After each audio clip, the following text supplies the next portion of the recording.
dábamos vuelta a nuestros poliedros y la verdad que la extrañábamos mucho.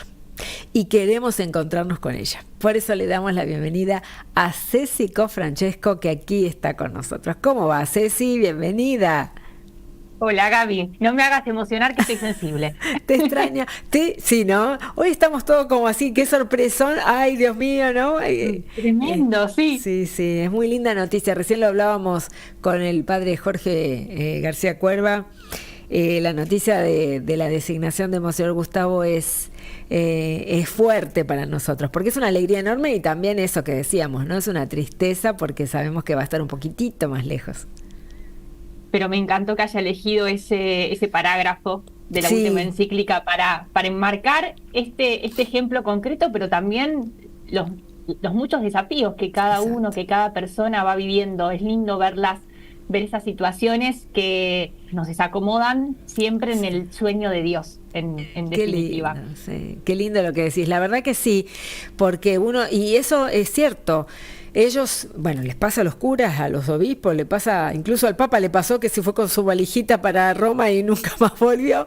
No volvió. Pero nos pasa a todos. ¿Cuántas veces tenemos que presentar un examen o tenemos que hacer una cosa importante en nuestras vidas? Aparece una situación en la que tenemos que tomar una decisión y nos sentimos que no podemos, ¿no? Y sin embargo sí podemos. Tenemos que ser un poco más confiados en esas cosas Podemos. que tenemos que hacer. Y está Dios, Y está Dios, en eso por creemos. eso. Está Claro. Dios sosteniéndonos en cada paso. Tal Así cual. que un lindo día, sin duda, para reafirmar nuestra confianza, nuestra esperanza, en definitiva, nuestro amor. Exactamente. Y recién estábamos escuchando también a Flor que nos contaba de los tiempos, de los colores litúrgicos, de los tiempos. Hablábamos de la misión de Navidad que ya empieza, de Adviento y Navidad. Y bueno, precisamente yo decía, el día que marca el fin del tiempo ordinario es una fiesta muy importante para la Iglesia, la fiesta de Cristo Rey.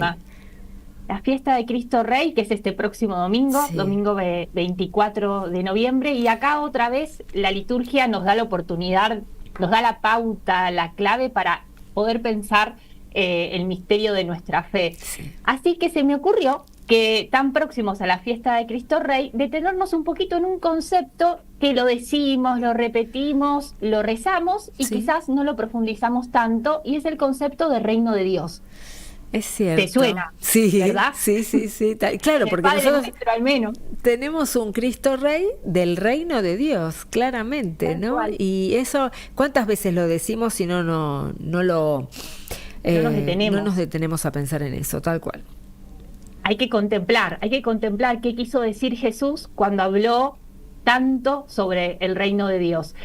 Simplemente para comenzar, no puedo perder la costumbre habitual, enmarcarlo en palabras de Francisco en Evangelii Gaudium, el gran texto programático. Sí. En el capítulo 4, el primer parágrafo dice así: evangelizar es hacer presente el reino de Dios. Y lo estoy diciendo de memoria. Sí. Un numerito conciso, breve, pero que nos recuerda que cuando evangelizamos no solamente anunciamos, es decir, no solamente hablamos del reino de Dios, sino que además nos involucramos con la realidad. Hablar del reino, en definitiva, es hablar también de nuestra vida social. Claro. Dice Francisco entonces que querer obrar el reino en la realidad significa querer vivir como Dios ha soñado la vida humana. Por lo tanto hablamos de paz, de fraternidad, de justicia, de dignidad, así lo dice el Papa. Y finalmente, y esa es la tercera idea que siempre me gusta recuperar, que evangelicemos haciendo presente el reino significa que cristianos y cristianas estamos llamadas a hacer historia, es decir, transformar la realidad. Claro. Desde la buena nueva que es el Evangelio. Con estas palabritas de contexto, si te parece, buceamos, Sí, dale. Gaby, el texto, Dale. el concepto, mejor dicho. Sí, por supuesto. Es lindo porque esto es un tema que ha desencadenado libros, manuales, discusiones, pero todos los autores, todas las autoras coinciden en lo siguiente: seguramente, muy probablemente, 99,9% Jesús habló del reino.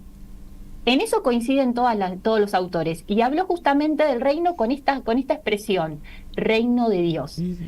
es un término que para nosotros es fundante, es un término que para nosotros es radical porque lo fue en el mensaje de Jesús. Por eso dicen los autores que vale la pena, bueno, a ver, preguntarse, ¿qué es el reino? ¿Cuáles son sus fundamentos? ¿Es presente? ¿Es futuro? ¿Implica consecuencias en la vida de cada uno y de cada una? Por eso, para no perder la costumbre, los autores comienzan buceando, explorando las palabras. Viste que nos gusta contar palabras en teología. Y hay una palabra griega, que es la que utiliza el Nuevo Testamento para hablar del reino, y es la palabra basileia. No sé si la escuchaste.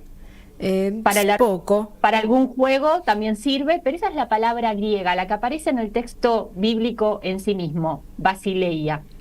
Que al mismo tiempo, en realidad, traduce palabras del hebreo.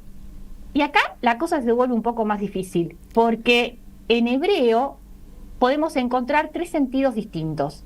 Por un lado podemos hablar de realeza, por un lado podemos hablar de reinado, y finalmente podemos hablar de reino, es decir, una familia de palabras.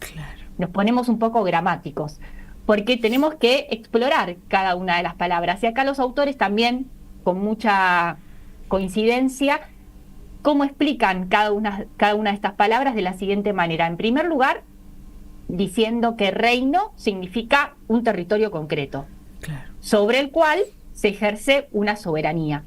Pero luego la cosa se vuelve un poquito más compleja. Y tenemos, por ejemplo, viste que tengo mis apuntes siempre, tenemos, por ejemplo, la palabra reinado.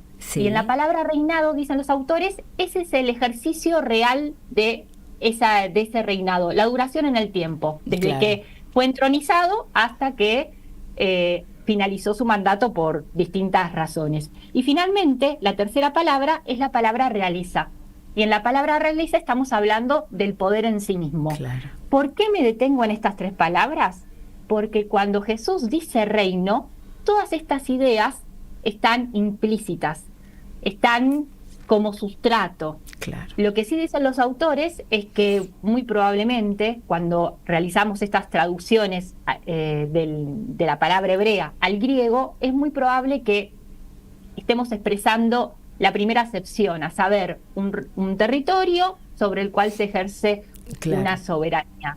Es un término que Jesús va a utilizar mucho, por eso históricamente no se discute.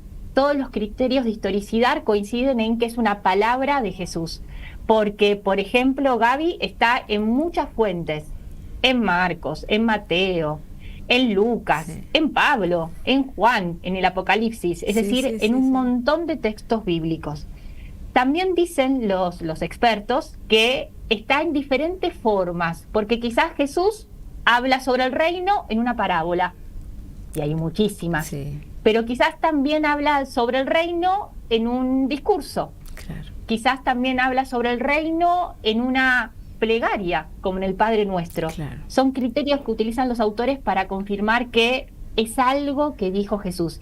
Hay un criterio más, este quizás es un poquito más complejo, que se llama, lo tengo también acá, criterio de discontinuidad. Porque en realidad, y esto es una bomba, es como una primicia, en realidad el concepto reino de Dios no era tan común en la época de Jesús. Se hablaba de Dios Rey, se hablaba de realeza, pero así como lo formuló Jesús, es casi novedoso. Por eso decimos que es un concepto que no está en continuidad con la tradición, sino que si está en los evangelios, no fue porque se le ocurrió a alguien una noche de verano, como le digo a mis alumnos, sino que porque es propio de la creatividad, de la creatividad del mismo Jesús, en definitiva, de su revelación. Qué bárbaro, totalmente. Es un concepto precioso para ir desmenuzando. Te cuento un datito más, que también es curioso, podríamos decir, porque depende qué texto leamos de los evangelios, quizás aparece reino de Dios, pero también hay otra expresión. Y la otra expresión que suele aparecer es reino de los cielos. Exactamente. Son sinónimos para nosotros.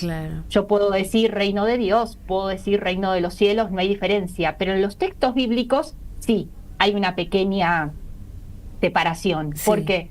Porque reino de los cielos es exclusivo, es una expresión exclusiva de Mateo.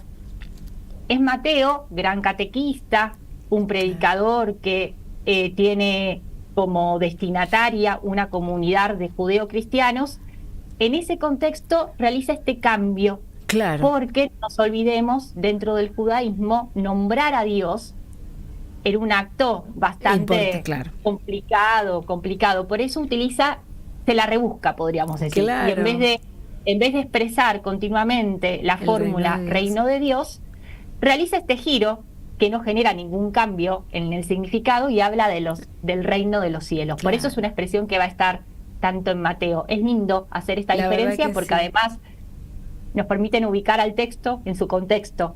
Como hacemos siempre, tal cual. Gracias, gracias Ceci por compartir esto. Bueno, importante para entender también este tiempo litúrgico y que además en nosotros está también la responsabilidad de no solo anunciar, sino hacer visible y real. De construirlo, exactamente. Estamos llamados a ser constructores de este reino que nos sueña plenos en abundancia, con dignidad. Gracias, Gaby. A vos, un abrazo enorme, nos vemos. Abrazo inmenso, hasta la próxima. Chau, chau.